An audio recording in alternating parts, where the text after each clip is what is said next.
See,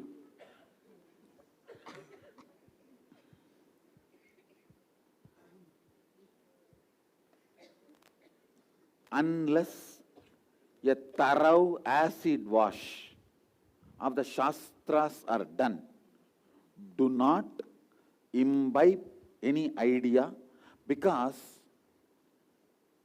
I'll give you one example. Compassion, a concept. Compassion can be taught with various reasoning. Be compassionate, only then others will be compassionate to you. That is a good quality. Many of your elders were compassionate. Somebody who was very compassionate was divine. Many logic. But giving the right logic as the Shastras describe, you are one with everyone at the source level. So compassion is a methodology to reach your oneness. With this context, when the compassion is taught, only then it is a spiritual practice. If you are given a compassion, do it, only then you will get it. It's only social level instruction. That is not spiritual lesson. So everything, even the context you are given, has to be from the original context of what Sadashiva wanted, what the Vedic tradition wanted. Only then, only those understandings, those practices. For example, integrity. You can be taught integrity. Integrity is nothing but being responsible for others' time. If you come on time, only then others also will come on time, and all of us can be responsible for the class. This is only a social level of integrity. But integrity from the original level as a Vak Shakti, only from that context, if the integrity is introduced to you, every day when you practice integrity, that power will manifest. If the context is only about the social responsibility, you will become a good manager and CEO. You will not manifest power. The context with which the technique or the method or the life solution or the truths are introduced also matters. Not just the truth alone. Many people come and tell me, all gurus teach same. I tell them, then do what you want. No. Context differs. Only the superficial statements may look like same. Context differs. Understand? I am not even asking you to get enlightened for enlightenment. If you become enlightened, you can serve Sadashiva. You can be part of him. You can experience the oneness. Even the context I am setting is from the different angle. I was being criticized by some of these gurus, saying that one says, don't open third eye for the sake of God. And the other one says, it cannot be opened and it is dangerous. And another one puts his disciple on the job, go and attack Nityananda in the media, social media, saying that he is irresponsibly awakening the people's third eye. Finally, none of these fellows have read the original science. All I asked, I think I gave a satsang especially dedicated to them one day. I asked them, any one of you, give me an original Shastra reference, why it should not be opened or whether it can be opened or not. Any one of you talk based on the Shastra, let's have a debate. No one is responding.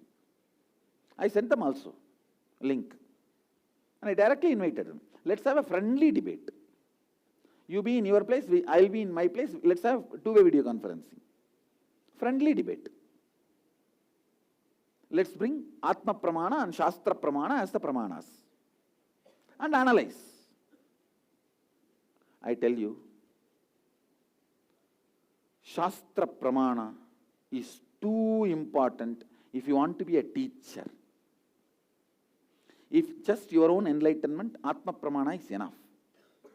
You don't need Shastra Pramana. But if you want to be a teacher, Shastra Pramana is required Otherwise, the disciples are destroyed. It is just abusal to the followers. As I said, these few things. This guy did not drink during his sadhana period naturally.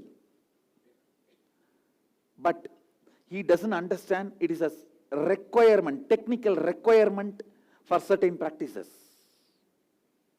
Only if he studies Shastra, he will understand naturally some things which happened around me due to Vatavarana is a specific technical requirement for that experience to be reproduced.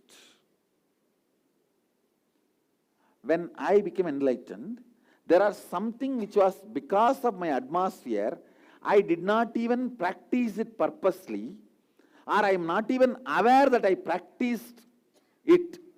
I needed to remember clearly point 1, 2, 3 if I want to teach. That is why I insist Shastra Pramana is required. I am not even doubting or questioning their experience. I don't even want to touch that area. Even if you had, as you claim, if you want to teach, you have to have Shastra Pramana. Otherwise, there are many things which you practice without knowing. You will not be able to reproduce it on the disciples. Big danger. You understand? How many of you are getting what I am saying? It's too dangerous. Always ask for original reference. With a lot of respect. With a lot of, not that we do not trust on these that. We wanted to know because it is too risky for us. It's the life. Fortunately, you had some method to come out. How many is not able to come out? You understand?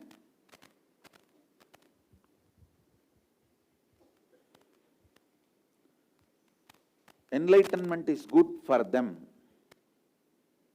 Only if they acid wash it with Shastra, they will be able to teach to others. Why are the people shying away from Shastra? Two reasons. One, the moment you accept, you also have to practice many things in that. Disciples will question you. Understand? Second, the whole authority now goes to Shastra. You cannot be the autocratic, doing what you want. You understand? Too serious.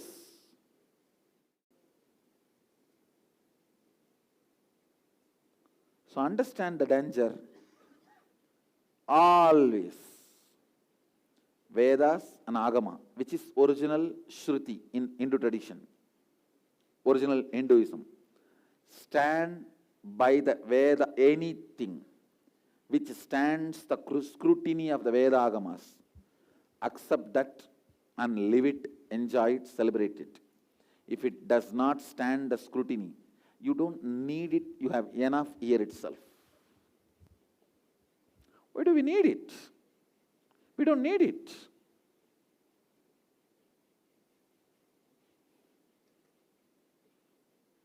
There ends the matter.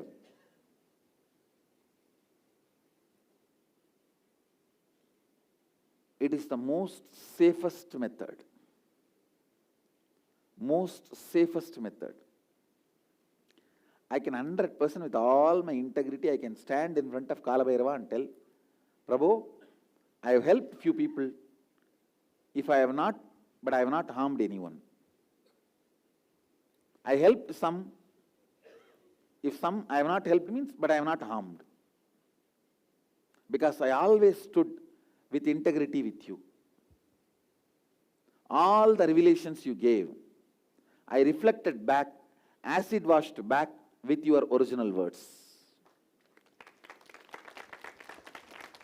Only then, only if it stands the double layer scrutiny of Atma Pramana and Apta Pramana, I shared it with the world as Sakshi Pramana, only after the double layer scrutiny. So people are safe forever. I have not left anything as a trap for people to suffer. And I am very clear, I only left the royal path, never a trap. So always make sure you are safe.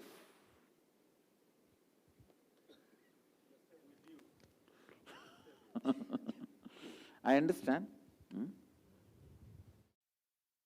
This field has its sacredness, which need to be verified. But here where the tradition is a smell and the Vatavarana of us, the Vatavarana of this country is tradition.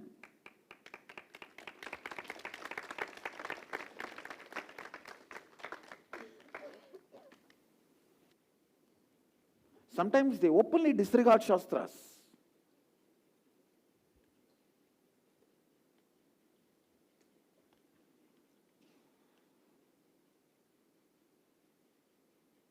And our Shastras are also so beautifully, it only thoroughly guides human beings, never binds them. It's a clear, powerful science. Blessed are those who are directly at the feet of Sadashiva.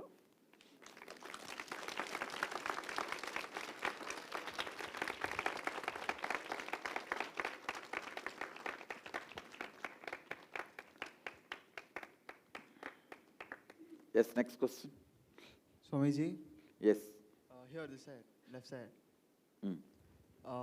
Well, from the school times, I've always been told that I'm very distracted. Okay, and I've never realized that till like say 11, 12 or something. And once I started realizing when my mom told me that, you get distracted, and from school times I've always been telling you this. And I was just realizing that time when my mom was telling me I was always getting distracted, then I became too silent from then. When my mom ever since told me that you get distracted. No, did she give a solution? No, she didn't give any solution Then regarding. I'll give you the solution, don't worry. If she doesn't give a solution, still now she's getting distracted. What about that? So relax, don't bother about what she says. I'll give the solution, leave it. And Just today- constantly telling you are distracted is no way going to help you. It only put you in guilt and low mood, lower inner image. And I tell you, don't bother about your mom's words to you. And getting distracted is not a big problem. Your thought currents, whether it is concentrated or distracted, does not matter. It is to skin level. I'll work on the bone marrow level and do what needs to be done, you relax. Understand? Telling you that you are getting distracted is not a solution. That will only make the problem worse. You relax.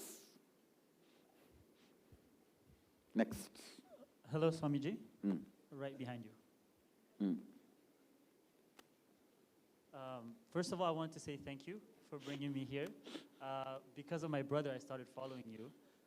And you have made me question everything in life. So thank you for confusing me, but at the same time, bringing me here to get me answers and putting me on the right path. I have two main questions. The first one, I was coming to IA hoping that you would do a session as Kalaberova. I have heard a lot of very positive things about it, and so I wanted to know if you were planning to. See, maybe I'll do one thing. I can let him land and give darshan, but answering questions literally takes hours when it comes to 150, 160 of your questions. Understand? Maybe you guys can see him That would be amazing. without having the question answer session. When he lands, how he looks, you can see him. Because actually when he lands, he changes even the body dimension. How many of you have seen him physically? You can see the body dimension changes. All right. We'll organize for a darshan. Thank you. And my second last question. We were doing the third eye practice earlier on today, and some team members and we noticed that Vibhuti was actually coming out from the mirror, and it started smelling like Vibhuti. And so my question is, why? Why does that happen? Sometimes when the third eye power manifests, the materialization power also starts manifesting. I can say that initial trace of that power is manifesting. Once you master third eye, I'll instill this power. The materialization is also one of the powers manifested by third eye awakening. Okay. Thank you. So it's not you that did this Vibhuti, is it? Ah. Relax. Thank you. Swamiji, at the serving side. Actually, some of these fellows are criticizing this third eye as occult and mystic. It is neither occultism nor mysticism. It is science of Shakti. There is no equivalent English term for it. There is no equivalent English term for it. It's neither paranormal nor supernormal. It's neither paranormal nor supernatural and all that. As I said, third eye is not supernatural, naturally superb. There's a big difference. And another one thing, all this, only when you see it and experience it, you will understand. That's where the whole thing boils down to.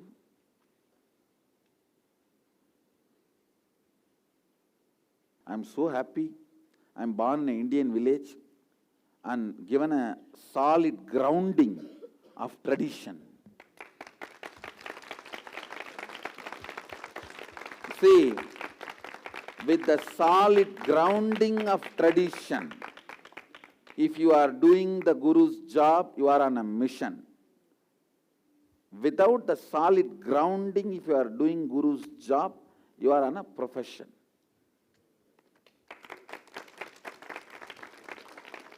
It's not a mission, a solid grounding. You can't be doing some business at some time and suddenly turn and start this new business. New venture I started, it became successful, so I closed the old venture. Understand? You have to have the grounding. These photographs are the witness and evidence for the grounding.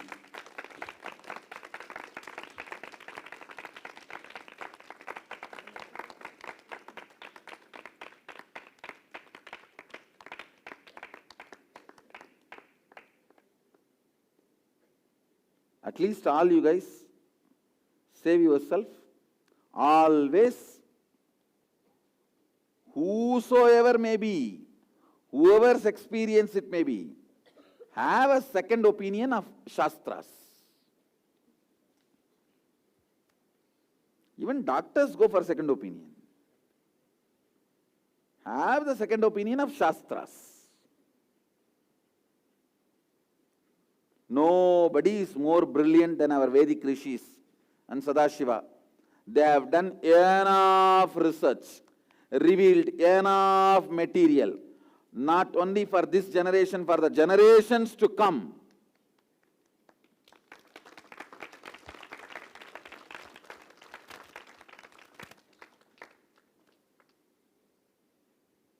And same way now, whatever I told you about the states of consciousness and all that, I can give you completely original Shastric references. A clear original agamic verses where these details intricately explained and the doubts answered. My contribution is only, I have also experienced it and it is exactly matching with my experience. So the way I am presenting is the way you can relate and understand. The language which you speak, the examples and the descriptions which you understand, the word games which you understand, only that is my contribution. Understand? Otherwise, the original, the source is from Sadashiva.